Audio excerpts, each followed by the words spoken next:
In this video, we are going to learn how to enable pop-ups in Google Chrome. So first of all, open the Google Chrome, then choose your account, click on the three dots on the top right, then scroll down, click on the settings, and then here on the left side, click on the privacy and security. Then scroll down and here you can say site settings. So click on the site settings and then scroll down and click on the pop-ups and redirects, and then click on sites can send pop-ups and use redirects. You can allow here,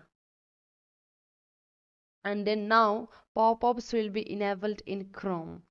And if you want to allow pop-ups for only one website, click add under the allowed section and enter the website link. Here you can add also.